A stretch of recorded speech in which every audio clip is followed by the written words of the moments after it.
Hello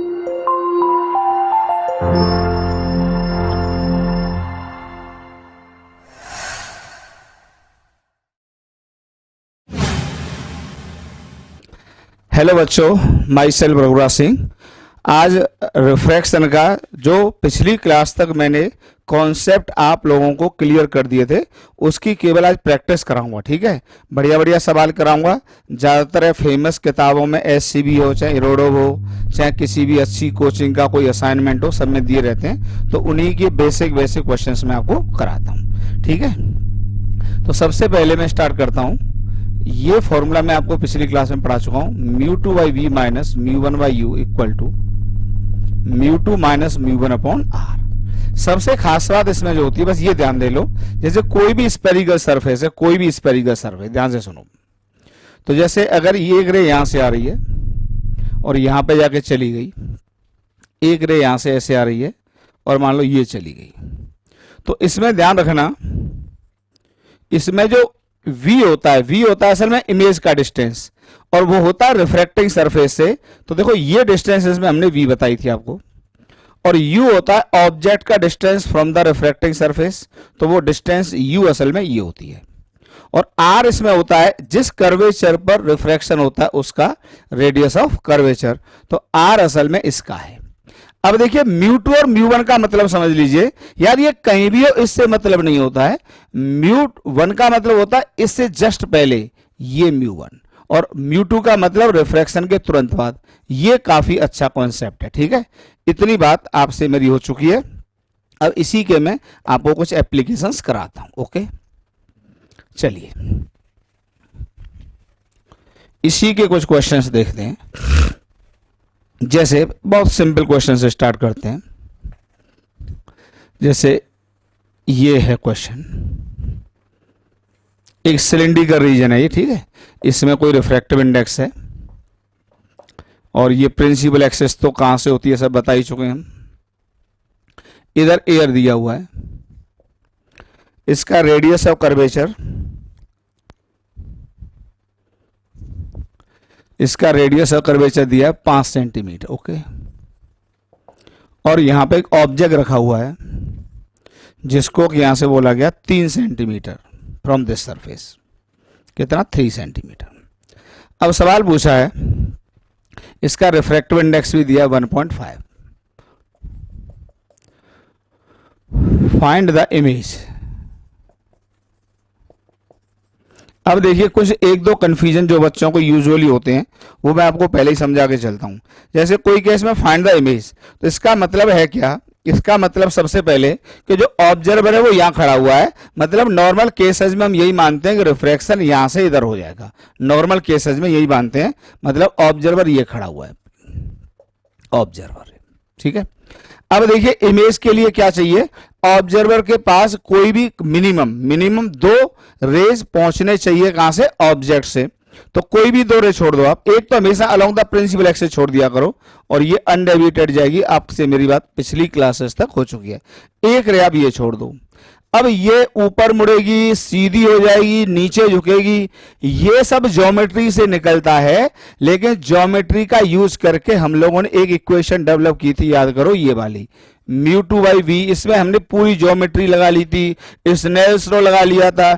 geometry और Snell's law को लगाने के बाद ही तो ये आई थी, और अगर ये नहीं होगी तो फिर बेसिक से करना पड़ेगा। दो ही इक्वेशन होंगे, एक तो हमको क्या लगाना पड़ेगा? स्नेल्स लॉ, और एक क्या लगानी पड़ेगी? ज्योमेट्री। तो अब जब रेडीमेड है तो अब वो सब थोड़ी सोचेंगे।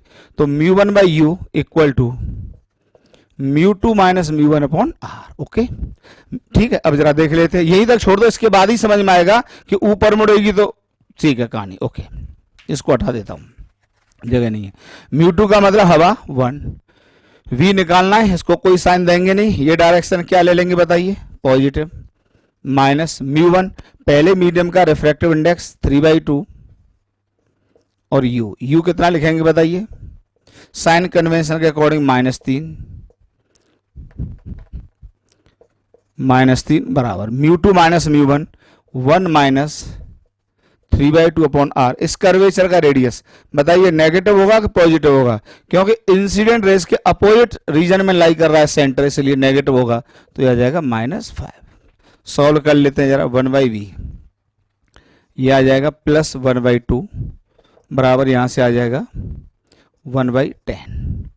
1/v बराबर 1/2 - 1/2, एलसीएम आ जाएगा इसका 10, ये आ जाएगा 1 - 5, तो जो v इक्वल टू आ गया -2.5 सेंटीमीटर। ओके, माइनस का मतलब जो इमेज बनी वो इस रीजन में बनी और इस रिफ्रैक्टिंग सरफेस से 2.5 पर बनी।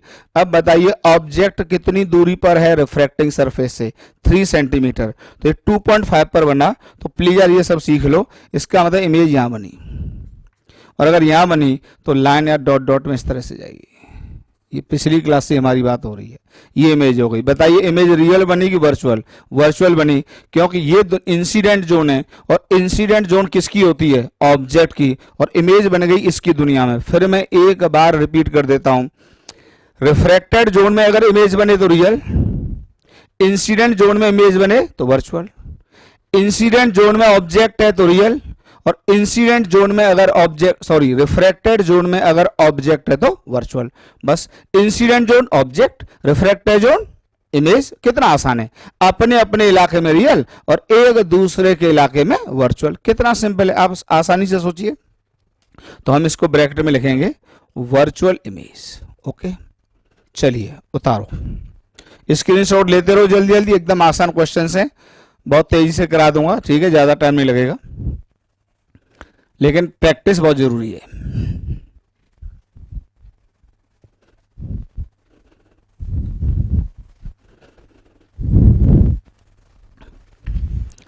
अब मान लो यही ये सरफेस होता, सरफेस ये कर देते, सब कुछ वही है, ये प्रिंसिपल एक्सिस, फिर से ऑब्जर्वर यही है, इधर एयर, इधर म्यू बराबर 1.5, इसका वही रेडियस 5 सेंटीमीटर, ऑब्जेक्ट अभी भी यही रखा हुआ है, यहां से 3 सेंटीमीटर पर। आपको फिर से लोकेट द इमेज,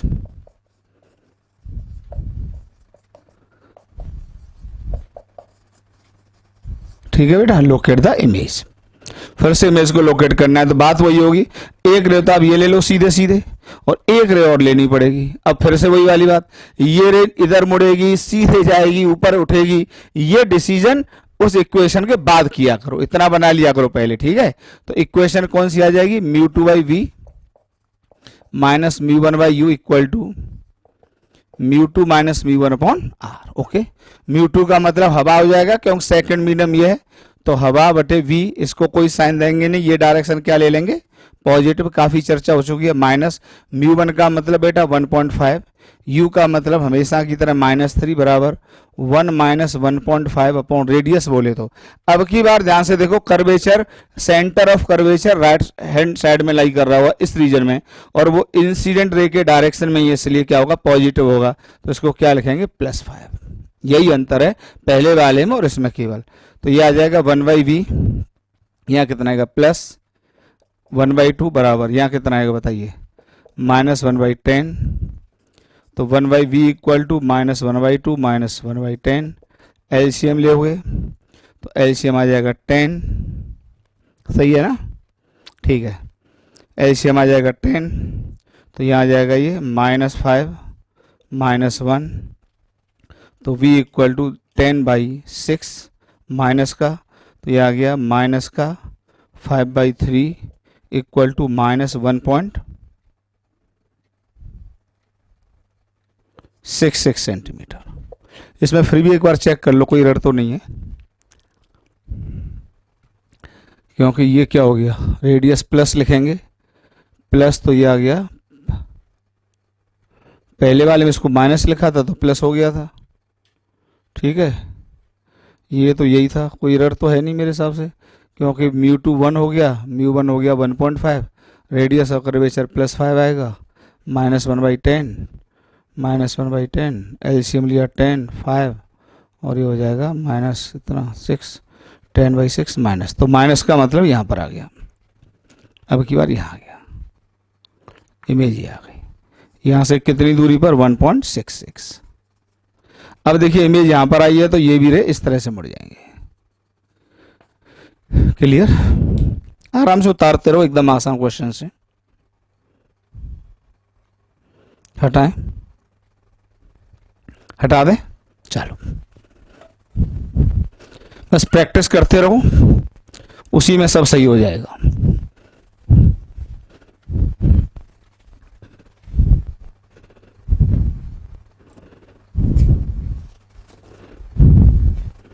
फिर देखिए, काफी प्रैक्टिस कराऊंगा बेटा, इवन उससे ज्यादा की जरूरत नहीं पड़ेगी आपको। इधर रिफ्रैक्टिव इंडेक्स दिया है μ2 बराबर 3/2, इधर μ1 इक्वल टू 4/3 दिया है, इसका रेडियस ऑफ कर्वेचर 30 सेंटीमीटर दिया है। ठीक, find where an object O is placed in medium 1, मैं सब लिख दूंगा, ये ऑब्जेक्ट है। तो यहां पे लिख रहा हूं मैं, क्वेश्चन क्या? फाइंड द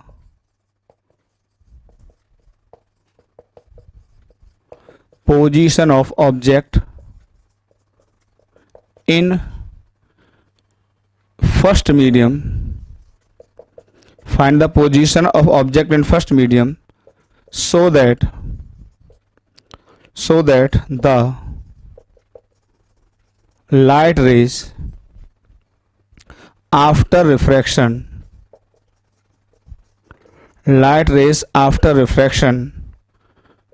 become parallel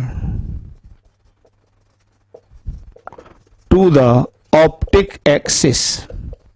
चलिए समझाते हैं क्वेश्चन। देखिए ये कह रहा है कि इस रीजन में ऑब्जेक्ट की क्या पोजीशन हो, इस रीजन में, तो आप इसको x मान लो, यहां से x पर है।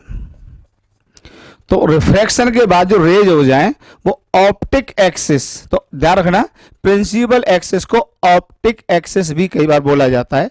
तो क्वेश्चन ये है कि ये रे यहां से निकले और इसके बाद ये पैरेलल हो जाए, ये रे यहां से निकले और इसके बाद पैरेलल हो जाए, ये आ गया बस। ठीक है, तो कुछ है ही नहीं, तो बस आप आराम से लिखो equation, μ2/v minus μ1/u equal to μ2 minus μ1 upon r। μ2 का मतलब ये हो जाएगा, तो इसको क्या लिखेंगे बताइए? 3/2 अपॉन v। इस डायरेक्शन को क्या लेंगे? पॉजिटिव। अब ध्यान रखना, जब ये केस होते हैं, जब रिफ्रैक्शन के बाद रेज पैरेलल हो जाते हैं, तो हम ये कहते हैं इमेज इन्फिनिटी पर बनी, क्योंकि एक्चुअली में तो इनका इंटरसेक्शन होगा नहीं। मैंने तो आपको ये बोला था कि इमेज को डिफाइन ही नहीं करते, पर फिर भी इन्फिनिटी लेते हैं। ठीक है, तो ये इन्फिनिटी पे चली गई। माइनस μ1 का मतलब 4/3 u। अब देखिए u, अब यहाँ पे कंफ्यूजन बच्चों को आएगा, लेकिन मैं दोनों कंफ्यूजन दूर कर देता हूं। आप चाहो तो इसको x लिख दो बिना साइन के, पर और अगर आप, कुछ बच्चे कहेंगे सर -x लिख दें तो वो भी लिख सकते हो, पर अगर x लिखोगे तो ये आंसर साइन के साथ आएगा, और अगर -x लिखोगे तो मैग्नीट्यूड आएगा, क्योंकि हमको पता तो है ही कि ऑब्जेक्ट रियल है और इसी रीजन में। ठीक है, तो ये कोई इश्यू नहीं है, आपकी जैसी इच्छा करे, लेकिन आपको पता होना चाहिए कि हम लिखेंगे क्या, उससे आंसर में फर्क नहीं पड़ेगा। अब -x लिखोगे तो केवल मैग्नीट्यूड आंसर आएगा, और अगर x केवल लिखोगे तो साइन के साथ आंसर आ जाएगा। ठीक, बराबर ये आ जाएगा 3/2 माइनस 4/3 डिवाइडेड बाई, बताइए कर्वेचर प्लस होगा कि माइनस? प्लस होगा, +30। ठीक है, आप सॉल्व करके देख लीजिए इसको, ये तो आ जाएगा 0, ये आ जाएगा -4/3x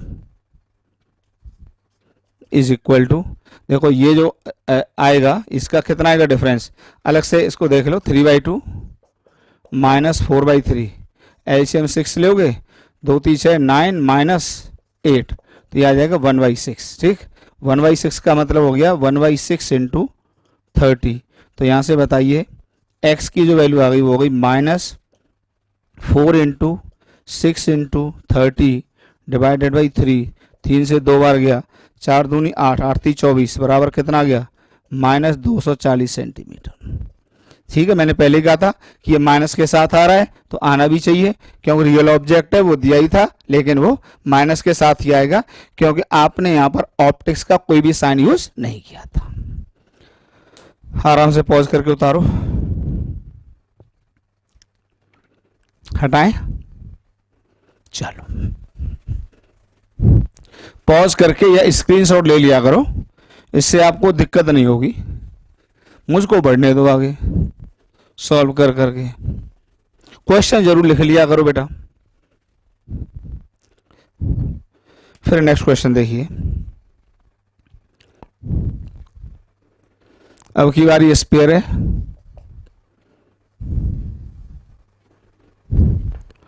और यहां पे केविटी है, ये केविटी है, ये केविटी है, ठीक। इसका मतलब यहां पे एयर है और ये कोई मीडियम भरा हुआ है इसमें, ठीक। अब देखिए सवाल क्या है। अच्छा, केविटी की रेडियस भी दी हुई है, ये मान लो O है, इसका centre O1, radius of cavity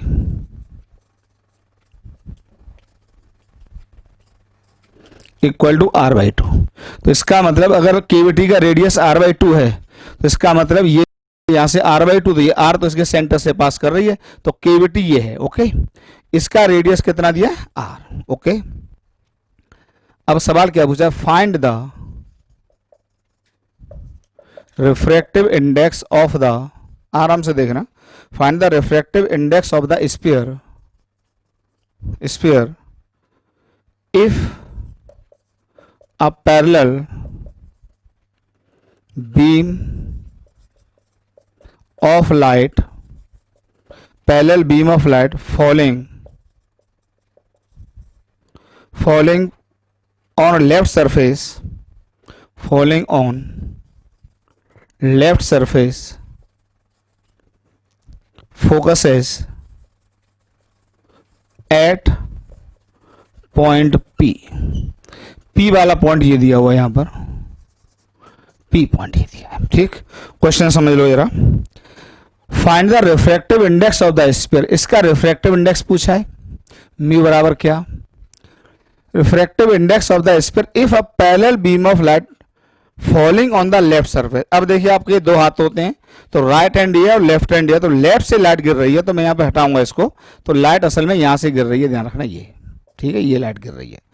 light on left surface focuses at P, मतलब फाइनली रे यहां पर आ जाए, ठीक है। तो मैं डायग्राम बना रहा हूं, इसको हटा रहा हूं, ठीक है, समझा तो दिया क्या मतलब है, ठीक है।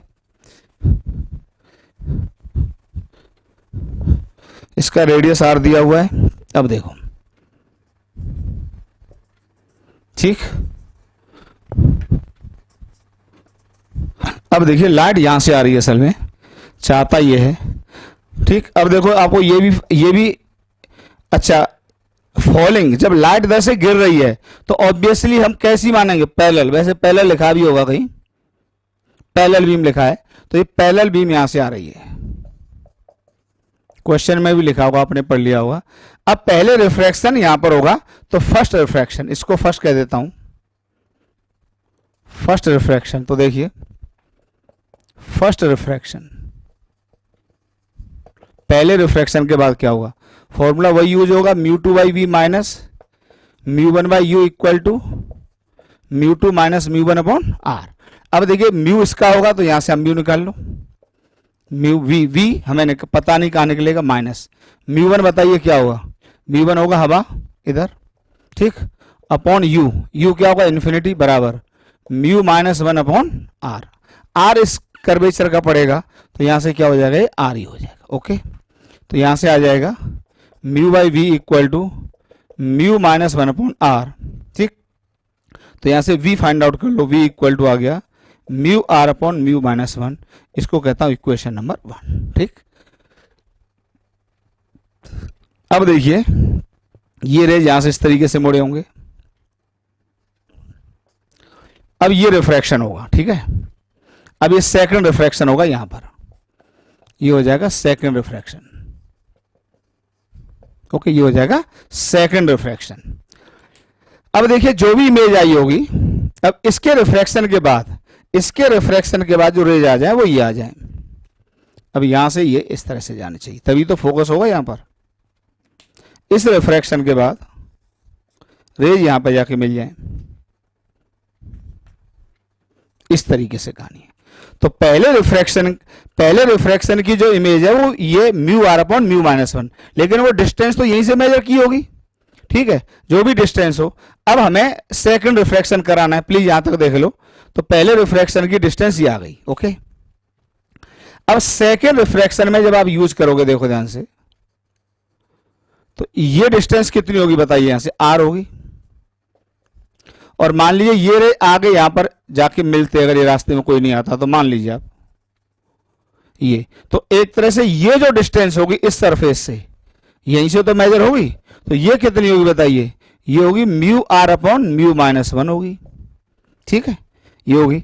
तो बताइए अब इस रिफ्रैक्शन के लिए ये किसका काम करेगी, जो पहली इमेज बनी होगी, क्या वो ऑब्जेक्ट का काम करेगी, क्या वो ऑब्जेक्ट का काम करेगी? तो ये डिस्टेंस कितनी होगी बताइए, यहां से ये डिस्टेंस होगी, इसमें से ये घटा दो, तो ये डिस्टेंस आ जाएगी mu R upon mu minus one minus R. तो इसको जरा देख लो कितना आ जाता है, ये अलग से, इसको देख लो अलग से कितना आ जाता है, ये आ जाता है mu R upon mu minus one minus R is equal to आ जाएगा mu R minus mu R plus R upon mu minus one, इससे चला जाएगा, तो ये कितना बचा बताइए, ये बचा R upon mu minus one. ठीक, तो ये जो आ गया, ये आ गया R upon mu minus one. Okay, यहां तक आ जाओ, ठीक है। फिर देख लीजिए पहले रिफ्रैक्शन ने जो इमेज बनाई वो यहां पर बनाई, और उसकी डिस्टेंस आ गई mu R upon mu minus one. तो डिस्टेंस यहीं से तो मेजर करोगे रिफ्रैक्टिंग सरफेस से, तो ये टोटल दूरी आ गई mu R upon mu minus one. फिर ये सेकंड रिफ्रैक्शन होगा, और सेकंड रिफ्रैक्शन के बाद जो इमेज बननी चाहिए वो यहां बननी चाहिए, ऐसा क्वेश्चन में दिया है। तो अब देखिए सेकंड रिफ्रैक्शन के लिए जो पहले रिफ्रैक्शन की इमेज होगी वो ऑब्जेक्ट का काम करेगी, रिफ्लेक्शन से पढ़ाता आ रहा हूं, ये सब नेम पता ही है आपको, ठीक है। तो अब ये सारी डिस्टेंसेस लिख दिए मैंने, ठीक है, इसको हटा दूं। अब देखेंगे सेकंड रिफ्रैक्शन।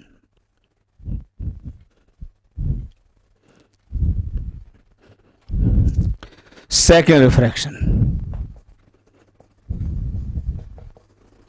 सेकंड रिफ्रैक्शन देखिए, तो फिर से फॉर्मूला यूज होगा mu two by we minus mu one by you equal to mu two minus mu one upon R.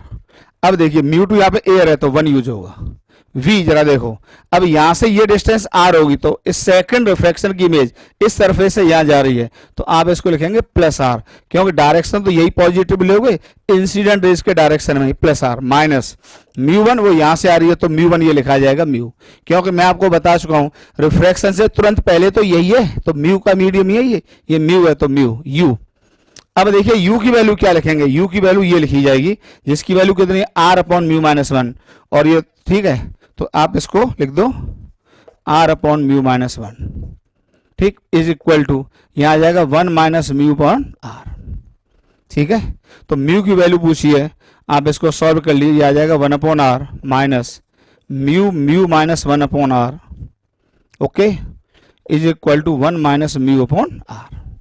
आर शायद सब में से जा रहा है, तो ये आ जाता है one minus mu minus one equal to one minus mu, ये आ जाता है one minus mu square plus mu equal to one minus mu, one से वन गया तो ये आ जाता है mu square minus two mu बराबर जीरो, तो म्यू बराबर जीरो और म्यू बराबर टू, ये इसका आंसर आ जाता है, म्यू बराबर जीरो और म्यू बराबर टू।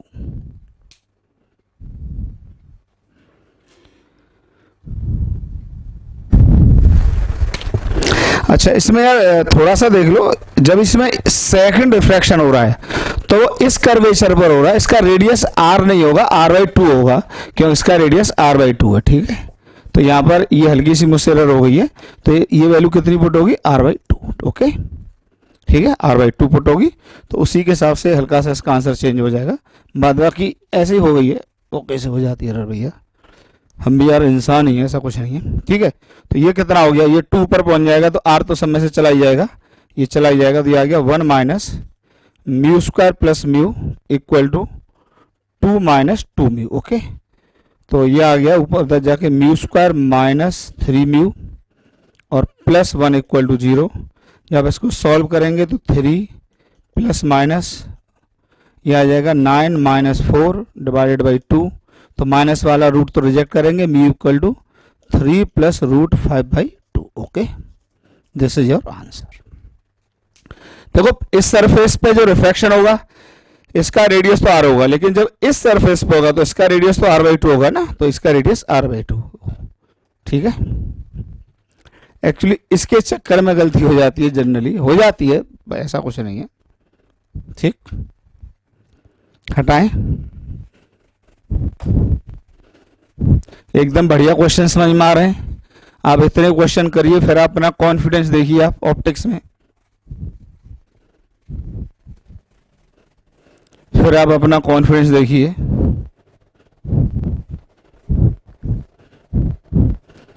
एकदम आपको मजा आ जाएगा। आवाज आ रही है किसकी? इधर देखिए नेक्स्ट क्वेश्चन, फिर देखिए एग्जाम्पल। ये एक स्फीयर है, सब अच्छे अच्छे क्वेश्चन करा रहा हूं यार, बेस्ट पॉसिबल। इधर एयर,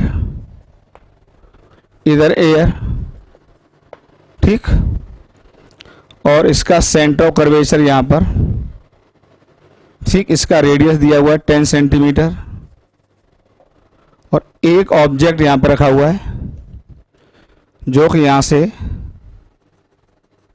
4 सेंटीमीटर की दूरी पर है। एक एक बात समझ लो आराम आराम से, पहले क्वेश्चन, ठीक, 4 सेंटीमीटर की दूरी पर है। अब यहां पे ऑब्जर्वर 2 खड़े हुए हैं, एक ऑब्जर्वर इधर खड़ा हुआ है, इसको मैं ए कह रहा हूं, और एक ऑब्जर्वर इधर खड़ा हुआ है, मैं इसको बी कह रहा हूं। तो आपको दोनों ऑब्जर्वर के लिए इमेज की पोजीशन फाइंड आउट करनी है। Find the position of the image for the observer A and B, ये क्वेश्चन। ठीक है, ये एक स्फीयर है, ट्रांसपेरेंट स्फीयर, इसका रिफ्रैक्टिव इंडेक्स भी दिया होगा कोई ना कोई, 4/3 इसमें पानी भरा हुआ है, इसका रिफ्रैक्टिव इंडेक्स दिया हुआ है बेटा 4/3, म्यू बराबर 4/3। बड़े आराम से देखिए, ऐसा क्वेश्चन जेई में एक बार आ चुका है, एक नहीं कई बार आ चुका है, बहुत बेसिक क्वेश्चंस हैं। यहाँ पर ये बात समझ में आएगी कि मतलब क्या होता है। देखो पहले ही मैं आपको समझा दूं, जब ऑब्जर्वर बी देखेगा तो रेज इधर से जाएंगे बी की तरफ, तो इस तरह से ये रेज जाएंगे, ये जाएंगे इधर, और जब ए देखेगा तो रेज इधर जाएंगे, ये रेज इधर जाएंगे। क्लियर हुई बात? अच्छा, जब हम ए के लिए वर्किंग करेंगे तो ये डायरेक्शन पॉजिटिव होगा, और जब बी के लिए वर्किंग करेंगे तो ये डायरेक्शन पॉजिटिव होगा फॉर बी, ये डायरेक्शन पॉजिटिव होगा फॉर ए। आराम से बात क्लियर है? तो बाद बाकी कुछ है ही नहीं, इसके लिए भी लगा देंगे μ2 upon V minus μ1 upon U बराबर μ2 माइनस μ1 अपॉन आर। यहां भी यूज कर देंगे μ2 by we minus μ1 by you बराबर μ2 माइनस μ1 अपॉन आर, यूज हो जाएगा। तो कर देते हैं, चलो फॉर बी कर देते हैं, एक एक लाइन का है तो फॉर बी, फॉर बी तो यूज हो जाएगा formula μ2 by we minus μ1 by you equal to μ2 minus μ1 upon R. अब देखिए यहां से यहां जा रहा है, इधर तो एयर तो 1, वी लिखते नहीं है क्योंकि अननोन है, साइन के साथ आएगा। μ1 4/3, यू बताइए, यू इसका साइन बताइए, ये 4 सेंटीमीटर है, इसका रेडियस 10 सेंटीमीटर है, तो ये जो दूरी बची यहां से कितनी बची बताइए, 6 सेंटीमीटर बची, तो ये आ जाएगा -6 साइन कन्वेंशन के हिसाब से is equal to 1 minus 4/3 upon radius. अब देखो ये रेडियस होगा वो तो 10 सेंटीमीटर ही होगा। अब बताओ साइन कन्वेंशन के हिसाब से ये नेगेटिव होगा कि पॉजिटिव? नेगेटिव होगा, क्योंकि इस रिफ्रैक्टिंग सरफेस के लिए रेडियस लेफ्ट में जा रहा है, तो यहां पे लिखेंगे -10। ओके, बस सॉल्व कर लेना। कर देता हूँ सॉल्व। 1/v ये आ जाएगा 4/18 प्लस का हो जाएगा माइनस माइनस इक्वल टू ये आ जाएगा प्लस 1/30। चेक कर लो, क्योंकि 1 माइनस 4/3 कितना बचेगा, -1/3 और -1/3 और ये आ जाएगा माइनस माइनस प्लस 1/30। ओके, तो ये आ गया 1/v प्लस 2/9 इक्वल टू 1/30।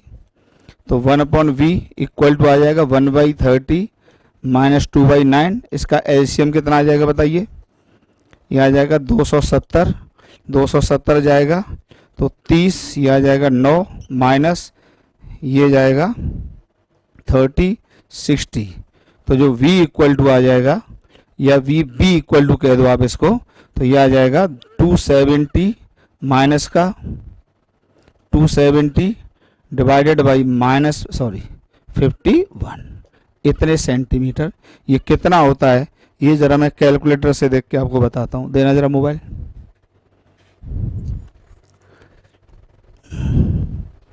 ये मैं आपको बताता हूँ, आप पॉज करके उतारो तब तक।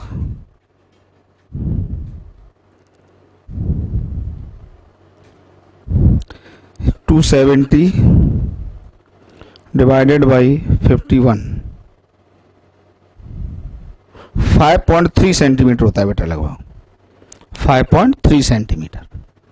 ये होता है लगभग -5.3 सेंटीमीटर।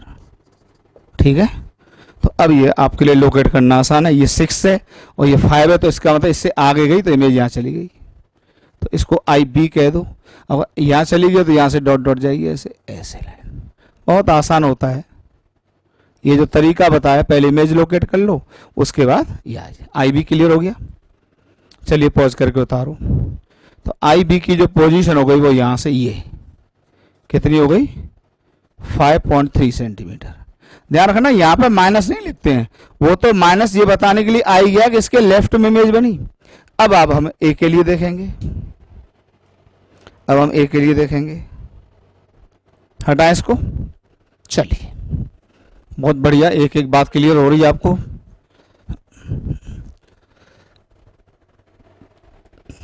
फॉर A फिर फॉर्मूला यूज करेंगे μ2/v minus μ1/u equal to μ2 minus μ1/r। अब ये देखेंगे तो ये पॉजिटिव होगा डायरेक्शन, तो μ2 का मतलब हवा, तो यहाँ पे 1/v निकालना है, या इसको चाहो तो बाद में लिख देना माइनस μ1/4/3। u कितना बताइए। अब देखिए ये 4 है, ये 10 है, तो यहाँ से आ जाएगा 14, तो नेगेटिव में जाएगा -14, क्योंकि इस डायरेक्शन के अपोजिट है। Equal to μ2 1 minus 4/3 upon radius कितना हो जाएगा -10, क्योंकि इस सेंटर, इस कर्वेचर का सेंटर इधर लाई करेगा, तो -10। तो ये आ जाएगा 1/v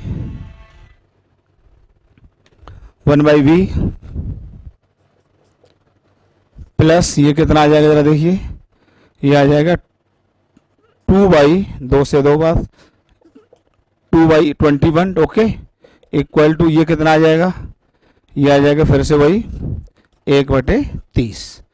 1/v equal to 1/30 minus 2/21। तो v इक्वल टू मेरे पास आंसर है इसका, v की वैल्यू आती है 16.154 सेंटीमीटर। ठीक, अब बताओ ये माइनस आएगा कि प्लस आएगा। ये देखिए कितना है, 1/10 है लगभग, और ये 1/30 है, तो 1/10 ज़्यादा होगा तो माइनस का आएगा। ठीक है, तो -16.154 सेंटीमीटर। इसका मतलब ये जो गई इमेज कहाँ जाएगी, जरा लोकेट कर दूँ। चलो इतना देख लो, पहले इसको लोकेट करता हूँ। वैसे भी ऐसे भी देख सकते हो कि अगर देखिए ये सेंटर ऑफ कर्वेचर है, तो यहाँ का जो नॉर्मल होगा वो ये होगा। ठीक, अब ये जा रही है डेंसर टू रेयर, तो ये मुड़ेगी अवे फ्रॉम द नॉर्मल, तो पीछे इमेज जाएगी कहीं। ठीक, तो ये पीछे जाएगी। अच्छा 16 का मतलब कितना हो गया, इसका रेडियस 10 है, तो 20। देखो मैं इसको साफ साफ बना देता हूँ, इसको डायग्राम को हटा के बना देता हूँ, बेहतर समझ में आ जाएगा। ये तो क्लियर है कि डिस्टेंस कितनी है, ये तो क्लियर हो ही गया। तो अगर डायग्राम बना के दिखाएं तो ये बनेगा आराम से। यहाँ पे ऑब्जेक्ट था, तो ये कितनी दूरी पर था यहाँ से 14 सेंटीमीटर, और ये रेज यहां से ऐसे जा रहे हैं। ठीक, अब इसकी जो इमेज आ रही है वो यहां पर आएगी, क्यों 14 से ज्यादा है, तो ये इमेज ये है आई ए वाला ऑब्जर्वर इधर था, याद आ गया। तो इसमें जो डॉट डॉट लगाओगे तो ये लगाओगे, ये क्लियर। तो ये रेड वाली लाइन कहलाओगी, ये फंडा क्लियर। इस तरह से इमेज जाएगी। कई बार ये भी पूछा जाता है कि आई ए और आई बी दोनों इमेज के बीच में डिस्टेंस निकालो, तो मेरे हिसाब से निकल आएगी आसानी से। ठीक है, दोनों इमेज के बीच की डिस्टेंस भी निकल आएगी। चलिए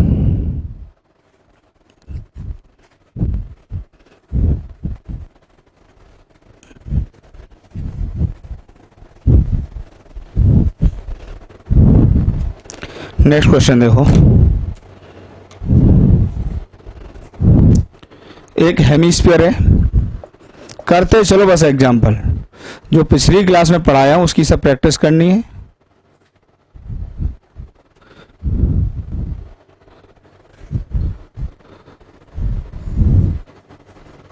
हेमिस्फीयर, हेमिस्फीयर लिखने का मतलब ये जो डिस्टेंस हो गई यहां से यहां तक वो आर हो गई। हेमिस्फीयर, रेडियस इसका बच्चों 10 सेंटीमीटर। ठीक, एक ऑब्जेक्ट यहां रखा हुआ है, ऑब्जेक्ट यहां रखा हुआ है, जो कि यहां से कितनी दूरी दी हुई है इसकी, ये दूरी है 20 सेंटीमीटर। इधर एयर, इधर भी एयर, ओके, और इसका म्यू दिया हुआ है 1.5 बराबर 3/2। अब ऑब्जर्वर ये है, ऑब्जर्वर, ओके। सवाल पूछा है कि देखिए अब की बात दो रिफ्रैक्शन होंगे, ध्यान से देखना। पहले इससे रिफ्रैक्शन होगा, ये रे यहां से ऐसे जाएंगे, ठीक, ये रे ऐसे जाएंगे, फिर ये रे इस पे गिरेंगे। तो आपको इमेज की पोजीशन फाइंड आउट करनी है after the two refractions. Find the position of the image after two रिफ्रैक्शंस।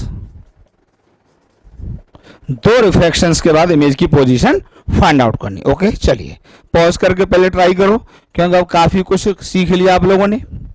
तो चलिए, ये डायरेक्शन यहां पे पॉजिटिव होगी, तो first refraction, first refraction, first refraction. अच्छा, फॉर्मूला हमेशा लिखते रहा करो बार बार। यार मैं इतने साल पढ़ाते पढ़ाते हो गए मुझे, हर बार जब भी मैं क्वेश्चन करता हूं नया, एक बार फॉर्मूला लिखता अवश्य हूं।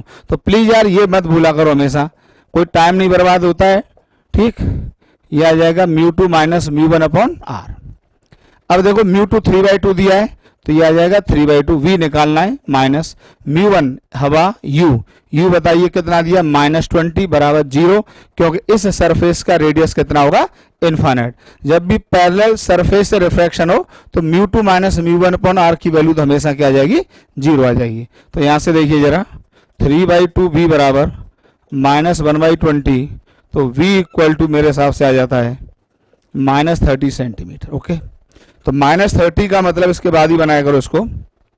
इसका मतलब इमेज चली गई यहां पर पहले सरफेस से, ठीक। तो ये डॉट डॉट में ऐसे बनेगा, यही सब सीख लो यार। तो अब जो रेड वाली रेज आएंगे सीधे वो ये निकले होंगे। क्लियर हो गया। अब ये यहां पर सेकंड रिफ्रैक्शन होगा, लेकिन जब सेकंड रिफ्रैक्शन होगा तो ध्यान से देखना, वो डिस्टेंस ऑब्जेक्ट, ये किसका काम करेगा, ऑब्जेक्ट का काम करेगा। तो ये जो डिस्टेंस हो जाएगी बताइए, यहां से देखिए इसका रेडियस 10 था, ठीक है, तो 10 तो ये हो गया, और ये कितना है 30, तो ये कितना आ जाएगा बताइए 40 सेंटीमीटर। तो सेकंड रिफ्रैक्शन के लिए जो ऑब्जेक्ट की डिस्टेंस होगी वो 40 सेंटीमीटर। फिर अब आप यहां पर यूज कर देंगे μ2/v माइनस μ1/u बराबर μ2 माइनस μ1/r। अब यहां पर यूज कर देंगे। चलो करो, पॉज करके ट्राई करो। बाद बाकी इसको हटाता हूं, उसको लिखे रहने दो। तो ये आ जाएगा μ2। अब देखिए, अब रिफ्रैक्शन यहां से यहां हो रहा है, ये डायरेक्शन क्या हो जाएगी, पॉजिटिव। तो μ2 हवा, तो v निकालना होगा, माइनस μ1 कितना, इसका रिफ्रैक्टिव इंडेक्स बताइए कितना दिया है, 3/2 u। अब u की डिस्टेंस यहां से मेजर होगी, ठीक। तो बताइए इसको तो रेड वाली रे से लेना देना, ये थोड़ी ना तुम सोचो सर ये तो यह ना, यही डिस्टेंस मेजर होगी तो ये आ जाएगी 40, लेकिन ऑप्टिक्स के हिसाब से कितनी होगी, -40, तो ये आ जाएगी बेटा -40 बराबर μ2 इधर 2 1 माइनस इसका रिफ्रैक्टिव इंडेक्स 1.5 अपॉन रेडियस बताइए कितना है इसका, -10 यूज होगा क्योंकि इसका जो कर्वेचर है वो इधर लाई कर रहा होगा, तो -10। ओके, तो ये आ जाएगा, सॉल्व कर लेते हैं, 1/v plus 3/80 is equal to, यहाँ से आएगा 1/20, तो 1/v इक्वल टू 1/20 माइनस 3/80, इसका एलसीएम आ गया बेटा 80, आराम से कर लिया करो बिना बड़बड़ के। तो ये आ जाएगा 4 माइनस 3, तो v इक्वल टू आ गया -80 सेंटीमीटर, -80। इसका मतलब यहां से जो इमेज की डिस्टेंस आएगी वो -80, माइनस का मतलब इसके इंसिडेंट रेज के अपोजिट। बनाते हैं, पहले इतना लिखो, करते हैं डायग्राम ड्रॉ, हटाएं, इसको ड्रॉ करना है, ये तो लिख ही लिया हुआ, पॉज करके ट्राई कर लिया करो, स्क्रीनशॉट ले लिया करो, ठीक है। चलिए, तो ये जो चली गई इसको फिर मैं ब्लैक वाली रेस से बना देता हूं, इसी लाइन पर ये आ गई, ये जो डिस्टेंस आ गई यहां से ये 80 सेंटीमीटर, क्लियर हुआ। तो ये जो रेज आएंगे अब देखो ये आपको लेने पड़ेंगे, ये डॉट डॉट इस तरीके से,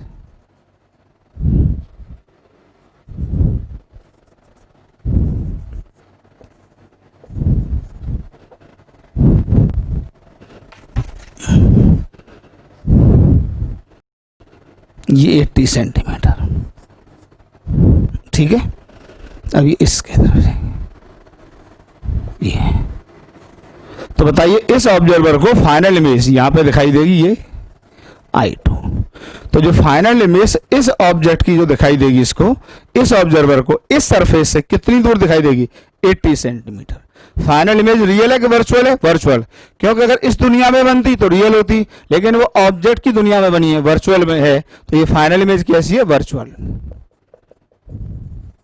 फाइनल इमेज इज वर्चुअल, ठीक, for the observer, clear.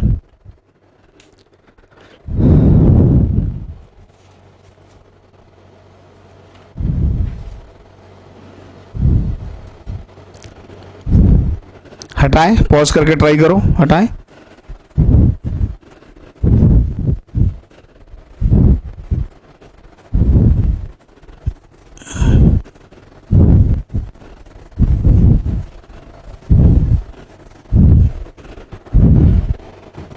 Next question देखेंगे।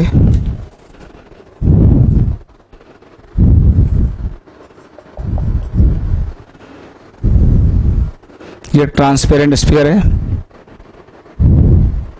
इसका रेडियस वही दिया 10 सेंटीमीटर, ठीक।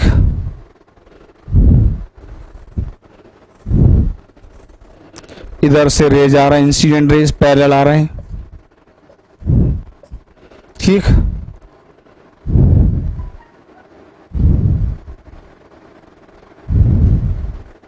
ये पॉइंट ए दिया है, ये पॉइंट यहां पर बी दिया है, सवाल पूछा है, अच्छा क्वेश्चन है, एससीबी का क्वेश्चन है। फाइंड द रिफ्रैक्टिव इंडेक्स, इसका रिफ्रैक्टिव इंडेक्स दिया नहीं, पूछा है, ठीक। Find the refractive index of the sphere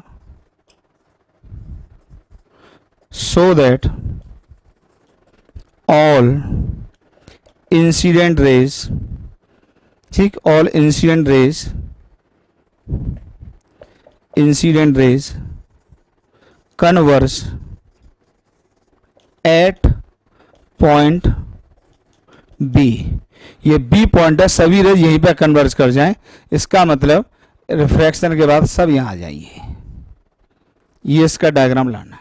तो कुछ है ही नहीं, एक ही रिफ्रैक्शन है, तो इसी रिफ्रैक्शन के लिए आप यूज कर देंगे क्या, μ2/v minus μ1/u equal to μ2 minus μ1/r। यही डायरेक्शन क्या ले लेंगे बच्चों, पॉजिटिव ले लेंगे। ठीक, μ2 का मतलब इस स्फीयर का रिफ्रैक्टिव इंडेक्स म्यू लिखेंगे। v हमें पता है, बताइए इसका रेडियस अगर 10 है तो ये डिस्टेंस डायमीटर के बराबर होगी, कितनी होगी 20, तो साइन कन्वेंशन के हिसाब से +20। ठीक, माइनस μ1 हवा लिखेंगे, u इन्फिनिटी क्योंकि रेस कैसे हैं parallel, is equal to μ-1/r। r बोले तो इसका कर्वेचर बताइए कितना है, +10 होगा क्योंकि इसका सेंटर इंसिडेंट रेस के डायरेक्शन में लाई कर रहा होगा। ओके, तो ये आ जाएगा μ/20 बराबर μ-1/10, इससे कितना चला गया 2, तो ये आ जाएगा μ बराबर 2μ-2, तो यहाँ से आ जाता है μ बराबर 2। This is your answer. एकदम इजी क्वेश्चन है, ठीक है, एकदम आसान, करते चलो, बस पॉज करके स्क्रीनशॉट ले लो, कोई दिक्कत नहीं। चलो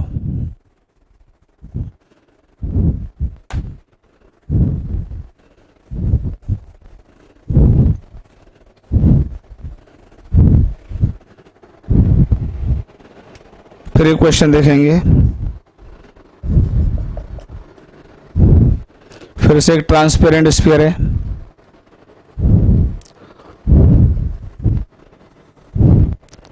ये यहाँ पे पॉइंट ए, ये ए बी लाइन है, ये ए बी लाइन दी हुई है। अब की बार इंसिडेंट रे यहाँ पर इस तरह से आ रही है 60 डिग्री के एंगल पर। ओके, सवाल पूछा है, इसका सेंटर ये है। सवाल पूछा है इसमें बेटा, इफ फाइनल रे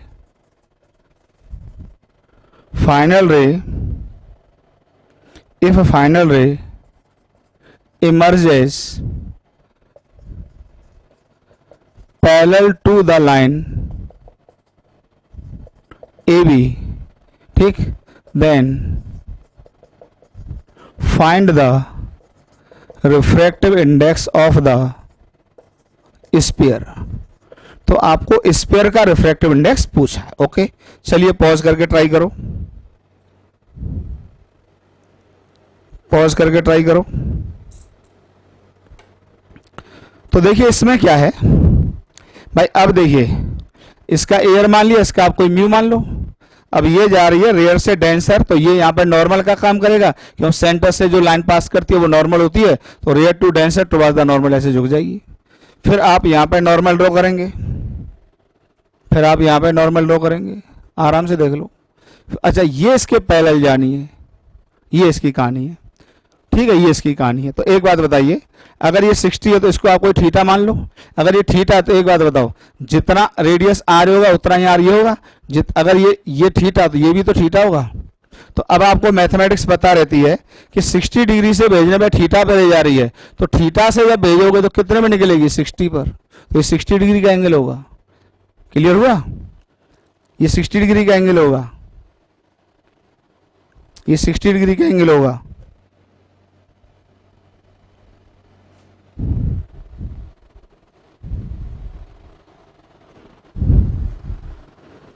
ठीक, और अगर ये 60 है यहाँ पर तो बताइए ये भी 60 होगा फिर, और अगर ये 60 है तो दिस प्लस दिस बराबर 60 होगा। ये ज्योमेट्री का क्वेश्चन ज्यादा हो गया क्योंकि ये दोनों एंगल का क्या हो गया, एक्सटीरियर एंगल हो गया। तो बताइए थीटा प्लस थीटा बराबर क्या हो गया 60, तो थीटा इक्वल टू क्या हो गया 30 डिग्री। तो आपको ये थीटा मिल गया 30 डिग्री। तो अब आप यहाँ पर स्नेल लगा दो, क्या हो जाएगा μ1 sine theta 1 equal to μ2 sine theta 2। Geometry का क्वेश्चन है, ठीक। तो μ1 का मतलब हवा 1 साइन 60, म्यू पूछा है तो इसका म्यू आप लिख दीजिए mu into angle of refraction कितना है साइन 30, साइन 30 1/2 होता है और ये होता है √3/2 इक्वल टू म्यू इंटू 1/2। तो म्यू इक्वल टू सीधे सीधे आंसर क्या हो गया √3 आंसर हो गया। क्लियर, एकदम आसान है, कुछ भी कठिन नहीं होता है। आप मेरे तरीके से सब्जेक्ट को पढ़िए, एक एक कॉन्सेप्ट समझो, फिर उसकी हर कॉन्सेप्ट की प्रैक्टिस प्रॉब्लम कराऊंगा, फिर आपको ऐसे बढ़ता रहूंगा लेकर, ठीक है।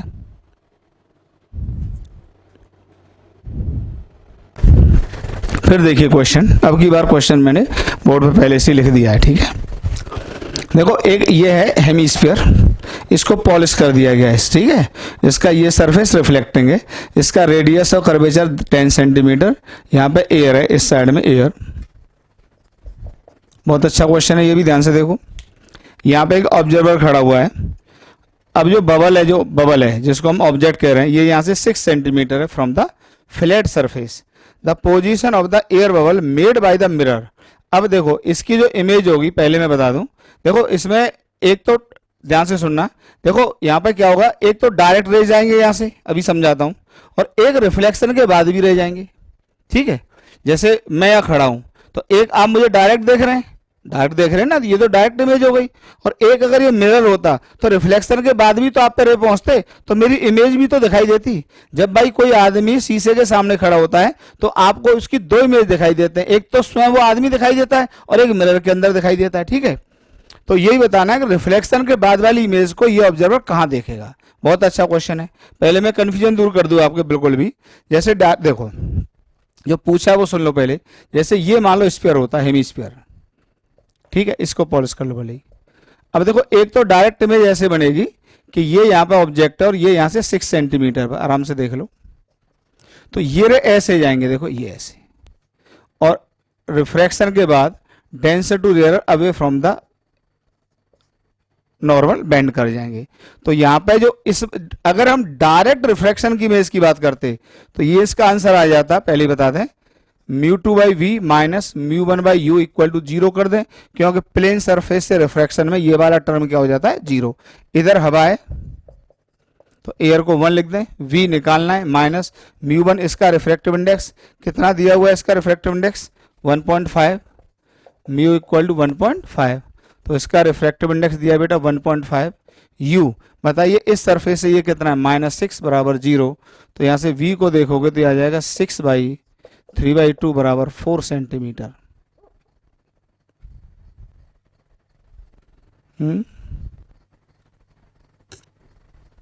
-4 सेंटीमीटर, -4 सेंटीमीटर, ठीक। तो ये जो इमेज जाती इसकी यहाँ पर, अगर हम डायरेक्ट रिफ्रैक्शन की बात करते तो वो इमेज यहाँ जाती, देखो ये, ठीक है। जैसे इसमें भी बात कर लें तो देखो ये जाती, आराम से हर चीज को देख लिया करो। ये फिर यहाँ पे ये रिफ्रैक्शन होगा। अब ये denser to rarer away from the normal, ये यहाँ पर। तो अगर इसमें ये पूछता, देखो इसमें ये बात लिखी लेती, the position of the image of the air bubble made by the refraction, समझ में आ गया। तो इसका आंसर क्या होता है, ये 4 सेंटीमीटर, ओके, अभी निकाला है, ये 4 सेंटीमीटर आंसर होता है। ये नहीं है, पर पूछा क्या है, सुन लो पूरी बात। पूछा ये है, ये नहीं पूछा है, पूछा ये कि रे पहले जाएंगे ये इससे टकराएंगे, फिर इससे इमेज निकलेगी, वो कहां जाएंगे अभी समझ में आएंगे, फिर आएंगे इधर ये, फिर आएंगे ये तो 6 पता है, ठीक है, लिख दूंगा इसको, फिर आएंगे ये। तो अब ये जो आते हुए दिखाई देंगे आपको, वो यहां से आते हुए दिखाई देंगे कहीं। तो पहले ये पोजीशन, ये रिफ्लेक्शन की इमेज है, ये इमेज किसकी है, रिफ्लेक्शन की, इसको हटा दूं। ये जो इमेज है वो रिफ्लेक्शन की इमेज है, इमेज आफ्टर रिफ्लेक्शन या image of reflection, clear, image of reflection. तो पहले आप इसके लिए मिरर इक्वेशन लगा दो, 1/v प्लस 1/u, काफी दिन बाद आया 1/f। अब जब ये रिफ्लेक्शन होगा तो ये डायरेक्शन क्या लेंगे, पॉजिटिव। तो इमेज निकालनी है तो इसको कोई साइन नहीं देंगे, प्लस u क्या लिखेंगे, u ये लिखा जाएगा, इसका रेडियस 10 सेंटीमीटर था और ये 6 सेंटीमीटर था यहाँ से, तो बताइए यहाँ से कितना हो गया, 4 सेंटीमीटर, तो -4 is equal to 1/f। Radius का आधा होता है और फोकल लेंथ नेगेटिव होगा, क्यों, कॉनकेव मिरर। और एक बात और बता दूं कि ध्यान रखना, रिफ्लेक्शन पर रिफ्रैक्टिव इंडेक्स का कोई रोल नहीं होता है। आप ये कहें कि सर रिफ्लेक्शन हो रहा है और इसके सामने इसमें तो गिलास है तो कोई फर्क पड़ेगा, तो आंसर है नहीं फर्क पड़ता। मतलब रिफ्लेक्शन में रिफ्रैक्टिव इंडेक्स का कोई भी रोल नहीं, ये बात क्लियर होनी चाहिए अभी से। फोकल लेंथ बताइए कितना होगा इसका, -5, तो यहां से आ जाएगा 1/v equal to -1/5 plus 1/4 LCM लेंगे इसका तो ये आ जाएगा 20, 5 से -4, ये जाएगा +5, तो जो v इक्वल टू आएगा ये आ जाएगा +20 सेंटीमीटर। तो ये जो डिस्टेंस आई बेटा यहाँ से, ये डिस्टेंस ये आ गई 20 सेंटीमीटर। चलो इतना पॉज करके उतारो, कुछ है नहीं, सब कुछ आराम आराम से समझ में आएगा। तो ये जो डिस्टेंस आ गई यहाँ से वो 20 सेंटीमीटर आ गई, ठीक है, ये डिस्टेंस 20 सेंटीमीटर आ गई, ठीक है। हटाएं, आगे बढ़ाएं, ठीक, ये 20 सेंटीमीटर। अब हम रिफ्रैक्शन कराएंगे, अब रिफ्रैक्शन कराएंगे, रिफ्रैक्शन। तो इसमें सीधे सीधे लिखते हैं μ2/v minus μ1/u equal to 0 लिखें, क्योंकि जो रिफ्रैक्शन हो रहा है वो फ्लैट सरफेस से हो रहा है। फ्लैट सरफेस से μ2 माइनस μ1/r वाला टर्म क्या हो जाता है, हमेशा 0 हो जाता है। अब μ2, अब ये रे यहाँ से यहाँ जा रहे हैं, ये इन्हीं वाली रेस पर हम रिफ्रैक्शन की इक्वेशन यूज कर रहे हैं, तो μ2 हो जाएगा 1, v निकालना है, माइनस μ1। अब ये रे आ कहाँ से रहे बताइए, 20 ये और 10 ये, 30 सेंटीमीटर, ध्यान रखना।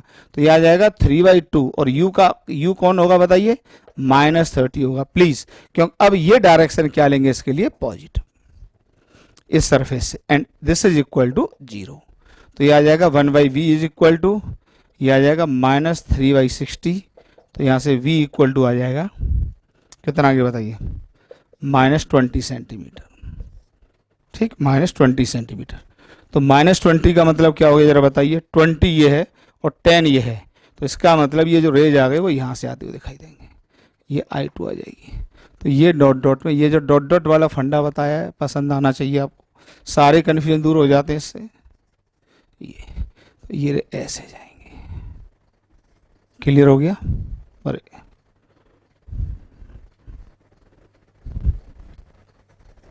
ये क्लियर हुआ। तो बताइए इस सरफेस से जो ये इमेज है वो कितने दूरी पर है यहाँ से, 20 सेंटीमीटर पर।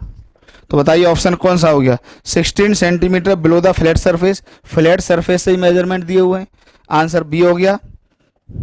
20 centimetre below the flat surface, flat surface से 20 सेंटीमीटर, ठीक है, क्लियर हो गया, ठीक। आराम से पॉज करके उतारो, अगला क्वेश्चन देखो।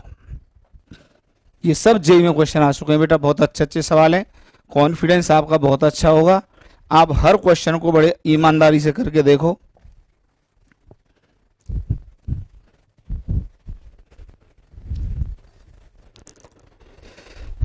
फिर देखिए अगला क्वेश्चन,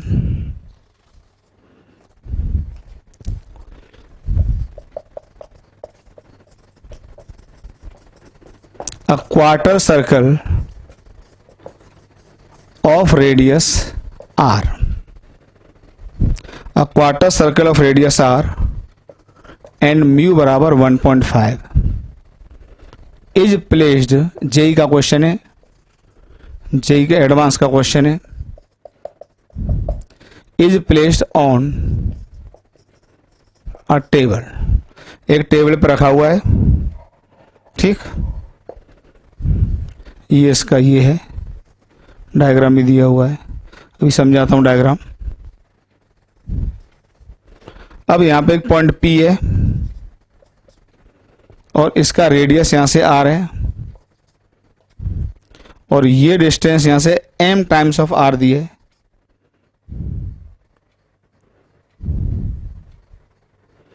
सवाल क्या पूछा है, find the value of small m, find the value of m for which a ray from P will emerge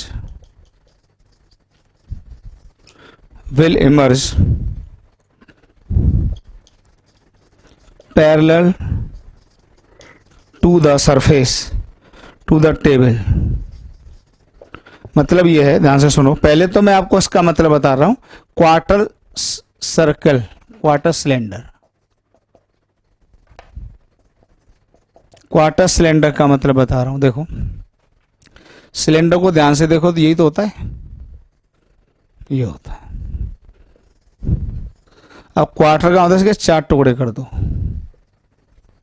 ठीक है बेटा, 4 टुकड़े कर दो, तो एक टुकड़ा ये आया, ठीक। तो एक टुकड़ा देखोगे तो देखो उसी का ये क्रॉस सेक्शन है, तो ये अंदर की तरफ सिलेंडर है, क्लियर हुआ, अंदर की तरफ सिलेंडर है। जैसे मैं इसको गोल बना लूँ, ये मतलब आप इसको ऐसे समझिए, ये है और ये इसका क्वार्टर वाला पार्ट दिया, ठीक है, ये और ये तो ये अंदर की तरफ पूरा सिलेंडर था, पूरा सिलेंडर गोल था भाई, ये पूरा सिलेंडर गोल था ये, ठीक। और अंदर इसकी लेंथ है, तो ये वाला पार्ट आपको यहाँ रख दिया, ये वाला पार्ट, क्लियर हुआ। तो अंदर की तरफ सिलेंडर है, इसमें भी डाउट होता है बच्चों को। अब एक पी पॉइंट यहाँ रखा हुआ है, ठीक है, हटा दूं इसको, ठीक है, पी पॉइंट यहाँ रखा हुआ है। अब ये कह रहा है यहां से कोई भी रे जाए, अब यहां पे क्या हो रहा है ये नहीं पता, लेकिन यहां से पैरेलल निकले, यहां से पैरेलल निकले, तो क्या पूछा है, find the value of M की वैल्यू पूछी है, मतलब इस ऑब्जेक्ट को हम इस पी पॉइंट को कहां पे रखें। तो यहाँ पे 2 रिफ्रैक्शन होंगे, ध्यान से रखना उस इक्वेशन को, ठीक है, हम 2 रिफ्रैक्शन होंगे। देखो पहला रिफ्रैक्शन तो यहाँ होगा, फर्स्ट रिफ्रैक्शन। वैसे अगर हम यहाँ की बात करें तो पहले रिफ्रैक्शन के बाद होगा क्या, देखो पहला रिफ्रैक्शन प्लेन सरफेस से हो रहा है, तो यहाँ पे अगर नॉर्मल ड्रॉ कर दें तो ये जा रही है रेयर से डेंसर, क्योंकि ये एयर, और इसका रिफ्रैक्टिव इंडेक्स दिया 1.5, म्यू इक्वल टू 1.5, तो rare to denser towards the normal, तो ऐसे मुड़ गई, और इसके बाद फिर ये ऐसे चली गई, क्लियर हुआ, क्लियर हुआ, हाँ ठीक। पहले रिफ्रैक्शन की जो इमेज आएगी, पहले रिफ्रैक्शन की जो इमेज आएगी वो डॉट डॉट में पीछे ले जाएंगे आप इस लाइन को, ठीक, ये हो जाएगी। अच्छा सेकंड, ये है यहां पर सेकंड रिफ्रैक्शन,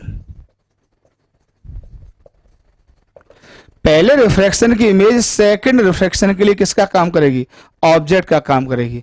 तो इस तरह के क्वेश्चंस में ध्यान से देखो, मुझे यहां पर क्या है, पहले रिफ्रैक्शन का तो नहीं इमेज पता है, ध्यान से देखो, ये I1 नहीं पता है, ये image of first refraction, clear. अच्छा पहले रिफ्रैक्शन का ना तो ऑब्जेक्ट पता है क्योंकि ये भी अननोन है, और ना इमेज पता है, तो इसमें कोई फायदा नहीं है। लेकिन सेकंड रिफ्रैक्शन का इमेज पता है, क्योंकि रेज रिफ्रैक्शन के बाद कैसे हो गए, प्रिंसिपल एक्सिस के पैरेलल, तो सेकंड रिफ्रैक्शन का मुझे इमेज पता है, और रिफ्रैक्टिव इंडेक्स पता है, रेडियस पता है, तो सब कुछ तो पता है, केवल क्या नहीं पता है, ऑब्जेक्ट, तो ये निकल के आ जाएगा।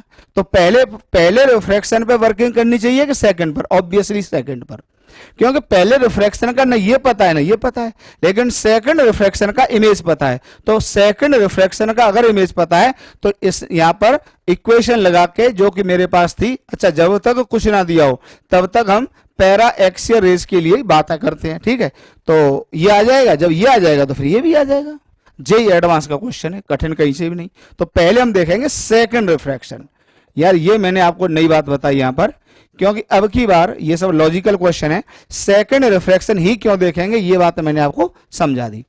तो सेकंड रिफ्रैक्शन में इक्वेशन यूज हो जाएगी mu two by we minus mu one by you equal to mu two minus mu one upon R. अब यहाँ पे हवा है, सॉरी एयर, तो 1, वी इन्फिनिटी क्यों पता है, माइनस म्यू कितना बताइए 3/2, यू नहीं पता है लिख दिया, ओके, बराबर 1 minus 3/2 divided by R. R को क्या लिखेंगे बताइए, माइनस आर, क्यों, इसका कर्वेचर इधर लाई करेगा, ये डायरेक्शन क्या लेंगे, पॉजिटिव, ओके, ये डायरेक्शन क्या लेंगे, पॉजिटिव। तो यहां पर जरा बताइए क्या आ गया, ये आएगा 0 माइनस 3/2 यू बराबर, ये आ जाएगा, यहां से देखोगे तो 1/2 आर, ठीक। तो ये चला जाएगा, u बराबर आ गया, 2 से 2 गया, u बराबर आ गया -3r, एकदम बढ़िया। लेकिन ध्यान रखना -3r का मतलब डिस्टेंस यहां से मेजर होगी, ये डिस्टेंस मेजर होगी, इसको हटा देता हूं, अब तो पता ये क्वेश्चन क्या था। तो ये डिस्टेंस यहां से 3r है, ये माइनस का मतलब तो सरफेस के लेफ्ट में, ठीक। तो अब बताइए, तो इसका मतलब यहां से डिस्टेंस कितनी होगी, 2r होगी, क्यों ये थिकनेस तो r है ही ना, ठीक। तो ये डिस्टेंस 2r होगी, क्लियर हो गया। अब आप लगा देंगे कौन सा रिफ्रैक्शन, फर्स्ट रिफ्रैक्शन। तो फर्स्ट रिफ्रैक्शन अब आप लगा दीजिए, हटा दो इसको। अब आप इसमें फर्स्ट रिफ्रैक्शन लगा दीजिए। तो अब देखिए फर्स्ट रिफ्रैक्शन, पहला रिफ्रैक्शन, फिर से इक्वेशन यूज करेंगे mu two by we minus mu one by you बराबर जीरो, क्योंकि अब की बार जो पहला रिफ्रैक्शन हो रहा है वो प्लेन सरफेस से हो रहा है, और प्लेन सरफेस से अगर पहला रिफ्रैक्शन हो रहा है तो उसका कर्वेचर क्या लिया जाता है, इनफाइनाइट। ठीक, तो ये जीरो हो जाएगा। अब देखिए रिफ्रैक्शन हो रहा है, यहां से ये हो रहा है, तो म्यू टू क्या यूज होगा 1.5 वी। अब इसका इमेज पता है, ध्यान रखना ये पता है, और जब पता है तो ध्यान रखना इसको मैं ऑप्टिकल साइन के साथ रखूंगा, क्यों, मुझे पता है इमेज यही बनी तो कितनी -2r। यार प्लीज गोल्डन पॉइंट है, मुझे कंफ्यूजन आता था जब मैं पढ़ता था, इसलिए बात बता रहा हूं, क्यों मुझे पता है अब की बार इमेज यही बनी, इसलिए -2r लिखूंगा इसको, माइनस म्यू वन हवा यू तुम्हारे ऊपर है, लिखना चाहो तो लिख लो, न लिखो तो नहीं लिखो, क्योंकि ये आपको पता भी है और मैग्नीट्यूड में नहीं पता है, तो अब आपकी इच्छा है तो आप इसको सिंपली, चलो मैं इसको x लिख देता हूं कुछ बराबर 0। हाँ, x की वैल्यू कितनी लिख देंगे, m इंटू आर लिख देंगे। ठीक, तो यहां से आ जाएगा ये 1/x बराबर 3/4r माइनस का, ओके उधर चला गया, तो x की वैल्यू कितनी आ गई बताइए, -4r/3। क्लियर हुआ। अच्छा, अब ये भाई माइनस का मतलब तो ये इस सरफेस के लेफ्ट में, तो अब आप यहाँ पे निकाल दीजिए, तो x इक्वल टू आ गया सीधे 4/3r is equal to mr, r से r गया तो m की वैल्यू आ गई 4/3। एक अच्छा क्वेश्चन था, चलिए एक अच्छे क्वेश्चन का मैंने अंत किया। फिर देखिए जेई का क्वेश्चन ही,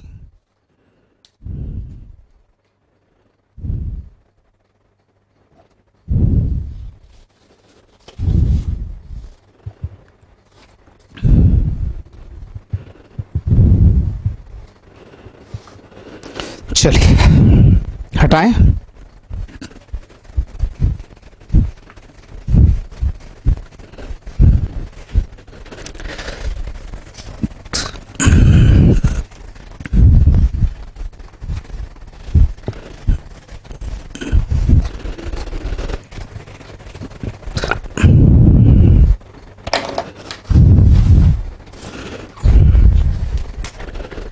फिर देखिए, ये बहुत फेमस क्वेश्चन है, हर किताब में दिया रहता है लगभग।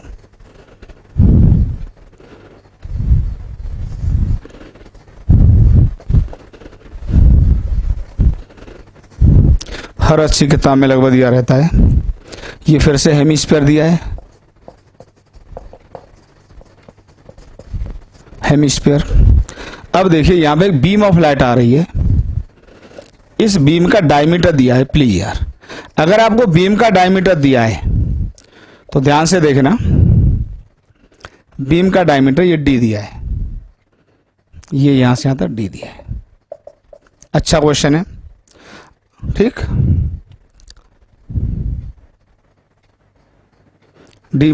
Curved surface hemisphere as shown, find the diameter of the light spot formed on the sheet after refraction.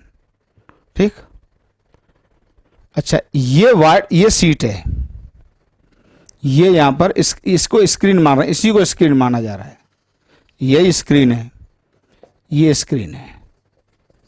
अब ये कह रहा है कि रिफ्रैक्शन के बाद ये जो रे ऐसे जाएंगे, अब इसके बाद कहाँ जाएंगे वो अलग मुद्दा है, लेकिन यही पूछा है कि रिफ्रैक्शन के बाद ये जो रे जाएंगे,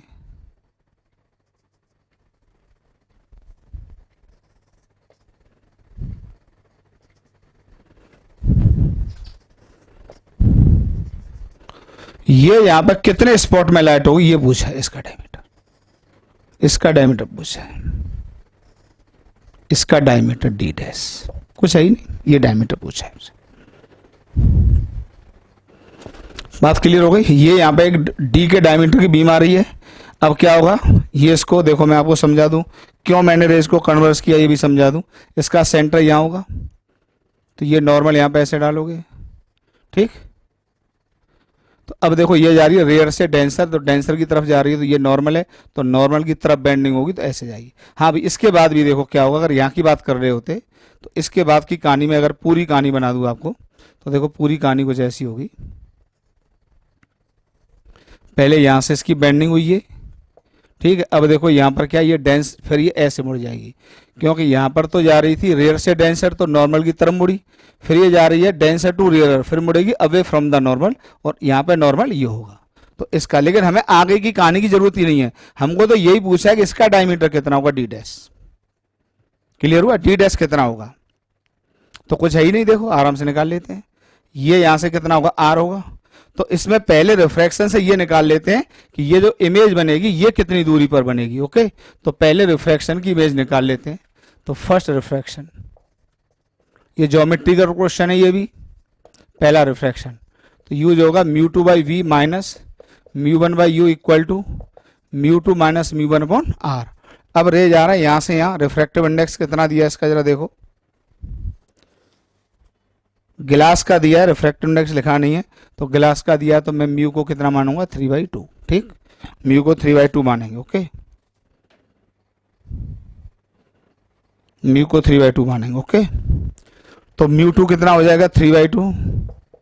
वी निकालना है, माइनस हवा, यू कितना बताइए? पैरेलल थी इन्फिनिटी बराबर 3/2 माइनस 1 अपॉन आर। ठीक, तो ये आ जाएगा यहां से 3/2 बराबर, ये आ जाएगा 1/2 आर, 2 से 2 जाएगा, v इक्वल टू 3r। तो यहां से ये डिस्टेंस बेटा 3r होगी, ये 3r, तो ये कितनी होगी? 2r। ठीक है। हाँ, एक बात कुछ बच्चों के दिमाग में आ सकती है कि सर डायमीटर दिया है, क्या जरूरी है कि ये रे पैराक्सियल हो? तो मेरा आंसर ये है कि अगर आपको पैराक्सियल नहीं पता है तो फिर क्वेश्चन सॉल्व भी नहीं होगा।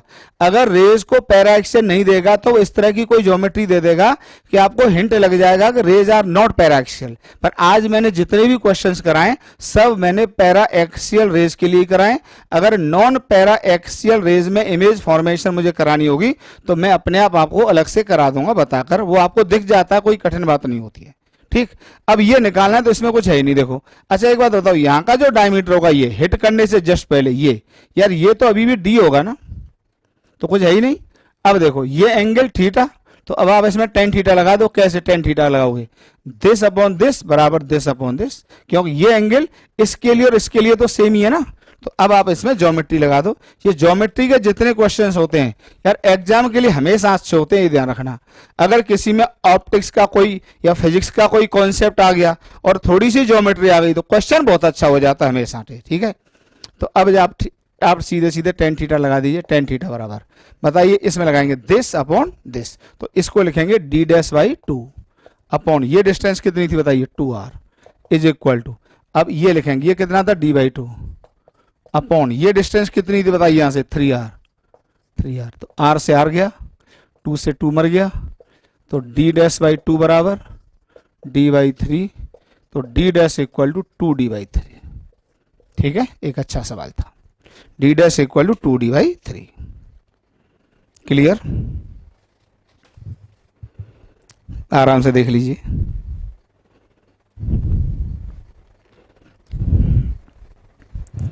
ठीक है,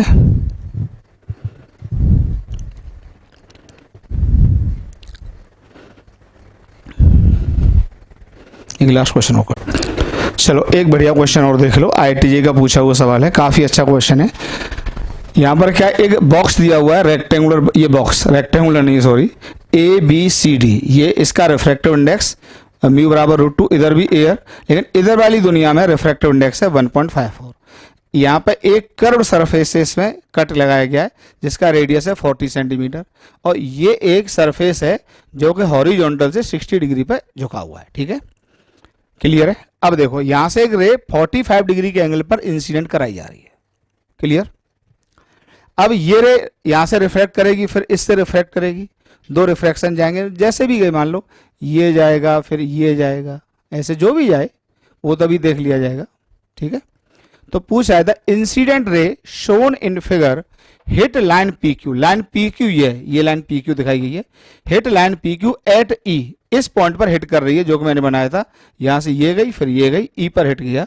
आफ्टर 2 रिफ्रैक्शंस, 2 रिफ्रैक्शन होंगे, पहला दूसरा। Find the distance OE, O से E की दूरी बतानी। अब सबसे पहले मैं आपको एक पॉइंट बताता हूं, जैसे अभी मैं इसको तब हटा ही दूं, लिखा है जो मैंने, क्वेश्चन सॉल्व करना है। सबसे पहले मैं आपको एक बात बता दूं, जैसे कहीं भी कोई फ्लैट सरफेस आ रहा था, जैसे ये आ रहा था, बहुत अच्छी बात बता रहा हूं। ठीक है, तो जब यहां से ऑब्जेक्ट होता था और रे जाते थे तो यार यहां से तो रे हर तरह के जाते हैं, पर ध्यान रखना ये जो रे हम मानते थे, और जब यहां पर ये फॉर्मूला मैं यूज करता था mu two by we minus mu one by you बराबर 0, तो ये मैं मानता था ये कौन सी वाली रेस के लिए एप्लीकेबल है, ओनली फॉर पैराएक्सियल, मतलब उस समय जिस समय ये जो एंगल होगा आई टेंड्स टू 0 होगा तभी एप्लीकेबल है। पर ध्यान से देखो यहां पर ये जो इंसिडेंट रे तुमको दिखाई गई है, ये जो इंसिडेंट रे तुमको दिखाई गई है, अब ये पैराएक्सियल कहीं से भी नहीं है, क्योंकि ये नॉर्मल है इसका, ये इसका नॉर्मल है, और नॉर्मल के साथ कितना एंगल बना रही है 45, and 45 degree angle is not a small. तो यहां पर ये फॉर्मूला नहीं लगा सकते कि आप कहें कि रेज पैरेलल आ रहे हैं और सीधे सीधे फॉर्मूला यूज कर दे mu two by we minus mu one by you बराबर 0, ये नहीं लगा सकते। और सुनो ऊपर से बीम नहीं है, चलो बीम होती तब भी नहीं लगा सकते थे, सुन लो बात, बीम होती तब भी नहीं लगा सकते थे, क्यों ये रेस यहां पर एंगल ऑफ इंसिडेंस छोटा नहीं है, ये सीधे सीधे केवल बेसिक से करना पड़ेगा। बेसिक क्या था, ज्योमेट्री और स्नेल्स लॉ, वो करना पड़ेगा। जेई का क्वेश्चन है वो अक्सर ज्योमेट्री और स्नेल्स लॉ का यूज करके आपसे सॉल्व कराना पसंद करते हैं, क्योंकि याद करो ये भी इक्वेशन तो ज्योमेट्री और स्नेल्स लॉ के एप्लीकेशन के बाद ही ड्राइव की थी हम लोगों ने, अक्सर वो यही सोचते हैं, ठीक है। तो यहां पर ये गलती नहीं हो जानी चाहिए। तो पहले यहां पर मैं, अब बताइए ये जा रही है रेयर से डेंसर, तो नॉर्मल की तरफ झुकेगी, कितना झुकेगी ये बताएगा स्नेल्स लॉ। तो फॉर फर्स्ट रिफ्रैक्शन एकदम कॉन्फिडेंस आ जाना चाहिए, फॉर फर्स्ट रिफ्रैक्शन आप लगाएंगे mu one sine theta one equal to mu two sine theta two, okay, mu one sine theta one equal to mu two sine theta two, ठीक। तो mu one हवा, sine of theta one कितना 45, mu two कितना दिया हुआ है √2, और sign of are, तो यहां से ये आ जाता है साइन आर इक्वल टू मेरे हिसाब से 1/√2 1/2, तो आर इक्वल टू 30 डिग्री। तो नॉर्मल के साथ जो एंगल आएगा वो 30 डिग्री आएगा, नॉर्मल के साथ ध्यान रखना, नॉर्मल के साथ 30 डिग्री, ये 30, अगर ये 30 तो ये 60। पर एक जरा बहुत अच्छी बात सुन लेना कि अगर ये 60 है और ये भी 60 है, इसका मतलब ये लाइन जो रिफ्रैक्ट, ये लाइन और ये लाइन पैरेलल होनी चाहिए, तो ये ऐसे हो ही नहीं सकती, क्योंकि अगर इसके पैरेलल होगी तो ये रे कैसे होगी, सीधी होगी। यहीं पर देखो आधा दिमाग चल जाता है, आधा दिमाग यहीं चल जाता है, इसलिए को मुझे सीधा ही लेना पड़ेगा, सीधा, ये सीधा ही लेना पड़ेगा, क्लियर हुआ, सीधा लेना पड़ेगा, क्योंकि तभी ये एंगल 60 डिग्री होगा और ये होगा 30 डिग्री। अब देखो उससे भी सुंदर बात, अब यहां पर मुझे पैराएक्सियल मानना पड़ेगा कम वक्त, कारण दो, पहले तो देखो इसका रेडियस 40 सेंटीमीटर काफी बड़ा है, जब रेडियस बड़ा होता है तो रेज पैराएक्सियल हो जाते हैं। कैसे हो जाते हैं समझो, देखो जैसे मान लो ये सरफेस है और यहां पे कोई ये रे आ रही है, और देखो इसका ये, अगर मैंने इसका रेडियस बढ़ा दिया, देखो ये रेडियस बढ़ा दिया ये, तो अपने आप अब इसका नॉर्मल और दूर हो जाएगा, तो देखो एंगल छोटा हो गया ये। तो जब कई बार पैरा एक्सियल रेज बनाने के लिए कर्वेचर को क्या दे देता है, लार्ज रेडियस लिख देता है, समझ गए। ये सब बातें हैं, धीमे धीमे सब क्लियर हो जाएंगी। फिर भी आप कहेंगे सर नहीं हमें नहीं आपकी बात समझ में आई, तो मेरा आंसर ये है कि आप अगर पैरा एक्सियल नहीं मानोगे तो कर क्या लोगे, बस ये बता दो कर क्या लोगे, चुपचाप बैठे रहोगे, क्योंकि इसके अलावा कोई ज्योमेट्री तो दी नहीं है, ये तो दिया नहीं कितनी हाइट पर है, फिर तुम इसका एंगल निकालो, और जब तक एंगल ऑफ इंसिडेंस नहीं पता होगा तो तुम क्या कर क्या लोगे, पैराएक्सियल न मानकर, तो तुम्हारी मजबूरी होगी। यहां तो आपको एंगल दिया था तो मजबूरी नहीं थी, स्नेल्स लॉ लगा लिया था, मन यहां भी करता और मेरा किया भी था एक बार में, लेकिन जब 2 मिनट पॉज लिया कि चलो स्नेल्स लॉ लगाते हैं, जब कुछ हाथ में है ही नहीं तो लगा कहां लोगे, तो एक ही इक्वेशन है फिर आपके पास, फिर आपको पैरा एक्सियल ही मानना पड़ेगा। तो कितनी विडंबना है कि पहले सरफेस पर उसी रे को पैरा एक्सियल नहीं माना क्यों, एंगल ज्यादा था, पर दूसरे में कुछ पता ही नहीं था और रेडियस भी लार्ज था, और पता होता तो करते, पता ही नहीं है, इवन रेडियस छोटा भी होता तब भी तुमको यही करना पड़ता, क्योंकि इसके अलावा डाटा है क्या तुम्हारे पास भाई। जब तक एंगल ऑफ इंसिडेंस की कोई इंफॉर्मेशन नहीं होगी यहां, तुम पैरा एक्सियल न मान के कर क्या लोगे ये बता दो, बैठे रहो, फिर बैठे रहो, कुछ होना थोड़ी उससे यार, ये सब मजबूरी होती है। अब ये मत कहना अरे सर ये तो बहुत ज्यादा हो गया, अरे नहीं यार, आप इतना पढ़ते लिखते हैं, तैयारी के बाद एग्जाम देने जाते हैं, तो आपको समझ लेना चाहिए, खुद ही समझ लेना चाहिए। अब वो थोड़ी हर बात को लिखेंगे, हालांकि लिख देते हैं लेकिन ऐसा भी नहीं है। तो सेकंड रिफ्रैक्शन, सेकंड रिफ्रैक्शन। हाँ, इतने कठिन क्वेश्चन एग्जाम में नहीं आते हैं कि आप अच्छी मेहनत और अच्छी प्रैक्टिस और अच्छे कॉन्सेप्ट क्लियर करने के बाद एग्जाम में सवाल ना कर पाए, ये ध्यान रखना, हो ही नहीं सकता। अच्छी मेहनत की है, अच्छे कॉन्सेप्ट क्लियर किए हैं, अच्छी प्रैक्टिस की है, 100% क्वेश्चन होते हैं। और नहीं होते हैं छोड़ दो, उससे कोई मतलब नहीं है, आपके सिलेक्शन में फर्क नहीं पड़ेगा, फिर कोई नहीं कर पाएगा उसको। तो ये आ जाएगा म्यू टू बाई, अब ये पैराएक्सियल रे मानकर मैं इक्वेशन लगा रहा हूं, ठीक है। तो mu two by we minus mu one by equal to mu two minus mu one upon R. Okay, अब म्यू टू इधर का क्या आ जाएगा 1.5। कुछ लोग तो इसी को देख के डर जाएंगे, पर आपको पता नहीं है ये म्यू की वैल्यू कहीं ना कहीं √2 कितनी होती है 1.414 होती है। तो 1.414, ये भी तो 514 दिया है, तो घट के स्मार्ट आंसर आएगा, उसकी टेंशन ना लें। ये भी इरिटेट करता है और ये क्या दिया है, पर ये भी तो ऐसा ही दिया हुआ है। तो ये आपकी स्मार्टनेस चेक की जाती है कि √2 को आप यहां पर जब यूज करेंगे घटाने में तो 1.414 यूज करेंगे, समझ गए। अपॉन वी निकालना था माइनस म्यू वन √2, यहां तो √2 लिख लो, जरूरत नहीं पड़ेगी, पड़ेगी तो लिख लेंगे यू। अब ये रेस देखो, इस पे गिनने से पहले पैरेलल आ रहे हैं, तो क्या लिख देंगे बताइए, इन्फिनिटी बराबर म्यू टू क्या लिखेंगे 1.514 माइनस 1.414 अपॉन रेडियस, इसका कर्वेचर बताइए। ये डायरेक्शन क्या ले लेंगे बच्चों, पॉजिटिव, तो क्या आ जाएगा बताइए +40। ओके, तो ये आ जाएगा 1.514 अपॉन वी, ये तो 0 आ जाएगा बराबर, इसमें से घटाओगे तो क्या बचेगा 0.100, घटा लो। अरे 4 में से 4 गए 0, 1 में से 1, 5 में से 4 तो 1, ये 1 आ गया अपॉन 40। काफ़ी स्मार्ट आंसर आ गया घट के।